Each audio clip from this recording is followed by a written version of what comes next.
केंद्रीय सड़क परिवहन एवं राजमार्ग मंत्री नितिन गडकरी ने पारिस्थितिक, पर्यावरण तथा विकास के बीच संतुलन बिंदु बनाए रखने पर बल दिया। औद्योगिकी डीकार्बनाइजेशन सम्मेलन 2022 से 2070 तक कार्बन न्यूट्रलिटी के लिए रोड मैप का उद्घाटन करते हुए उन्होंने कहा कि बिजली की कमी को दूर करने के लिए वैकल्पिक ईंधनों का विकास करना अनिवार्य है। उन्होंने कहा कि इन मुद्दों पर अव्यवस्थित एक तरफा दृष्टिकोण देश के लिए लाभदायक नहीं है। हमारी इकोनॉमी जो है इसका बेस खड़ा करने के लिए जिस दिशा में हमें सोचना होगा उसमें सबसे महत्वपूर्ण बात है कि हमारे देश की सोशो इकोनॉमिक सिनेरियो को भी हमको समझना होगा।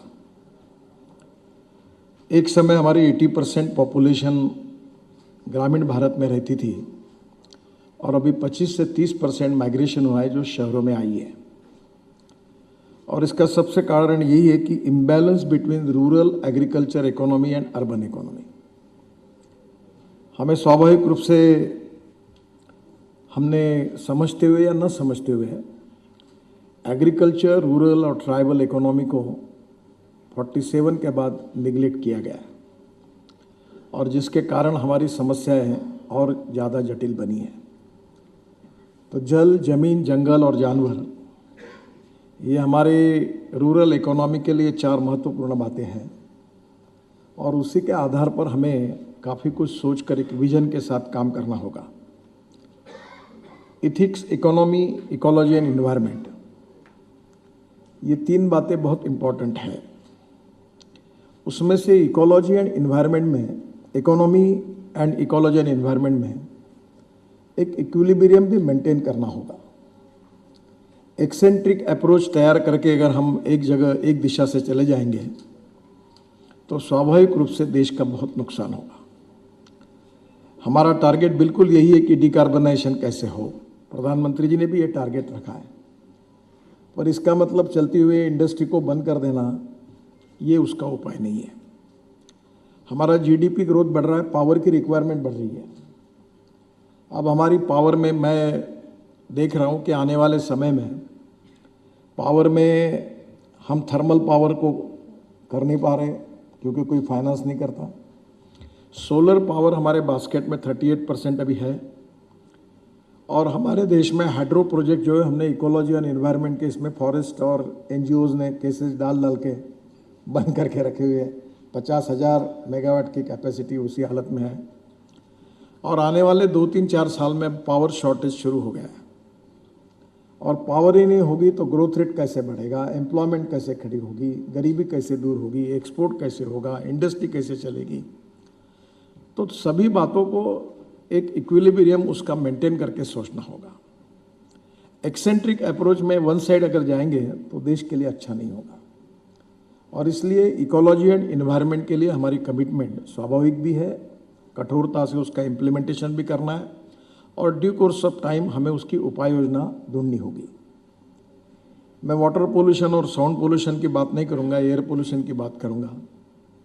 एयर पोल्यूशन में जो पोल्यूशन सबसे बड़ा है वो हमारे फॉसिल फ्यूल के कारण 40% ऑफ एयर पोल्यूशन हम फेस कर रहे हैं। अब ये स्वाभाविक रूप से हमारे देश में ग्रीन फ्यूल निर्माण हो सकती है क्या, हमारी रिक्वायरमेंट कितनी हो सकती है, ये सब इसका फोकस और इसकी नीतियों के बारे में काफ़ी गंभीरता से सोचना होगा। शर्मा साहब यहाँ है तो निश्चित रूप से वो ONGC, Indian oil, petroleum companies, इनकी भी काफ़ी कोशिशें चल रही है। तो पहली बात यह है कि हमारे देश में हम इसके import substitute, cost effective, pollution free और इंडिजीनियस क्या क्या सोल्यूशन हो सकते हैं, इसको हम कैसे इनकरेज कर सकते हैं, ये हमारी हाईएस्ट प्रायोरिटी है। दिल्ली से अमृतसर 4 घंटे और दिल्ली से श्रीनगर 8 घंटे में और दिल्ली से मुंबई 12 घंटे में, दिल्ली से जयपुर 2 घंटे में, ये उसमें से 70-80% काम तो दिसंबर तक पूरे हो जाएंगे। तो गाड़ियों में जो रास्ते में जो गियर बदल के पोल्यूशन होता है, अगर रोड अच्छे बन जाएंगे तो पोल्यूशन कम होगा।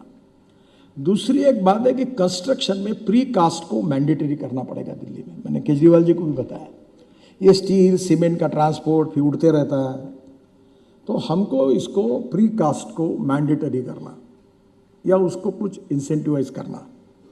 और तीसरी जो इम्पोर्टेंट बात है वो public transport on electricity. Solar power 38%, वो 60% तक हमारे बास्केट में लेके जाने के हमने तय किया है। तो सब प्रयास करते समय एक इक्विलिब्रियम मेंटेन करते हुए एक बैलेंस अप्रोच भी रखना होगा।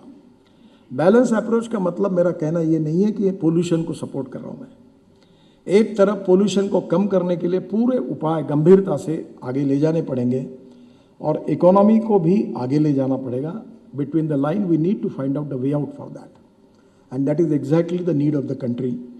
तो आपका ये जो चर्चा सत्र है, मैं तो एक्सपर्ट भी नहीं हूँ, साइंटिस्ट भी नहीं हूँ, पर इन सब बातों के आधार पर निश्चित रूप से एक फोकस किया हुआ एक फ्यूचरिस्टिक एक्शन प्लान तैयार होगा जो राज्य सरकार, भारत सरकार और डिपार्टमेंट को उपयोगी होगा और निश्चित रूप से उसमें भविष्य में कामयाबी मिलेगी।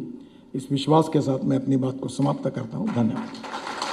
22 वर्षों से प्रकाशित मदर इंडिया पत्रिका, पढ़ते रहें देश दुनिया की खबरों के लिए।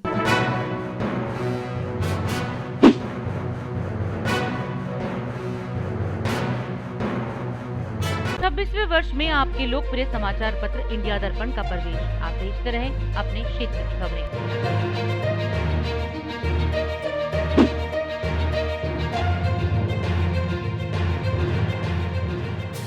और अधिक खबरों के लिए आप हमारे YouTube चैनल दैनिक इंडिया दर्पण को अभी सब्सक्राइब करें और नोटिफिकेशन के लिए बेल आइकन को प्रेस करना ना भूलें।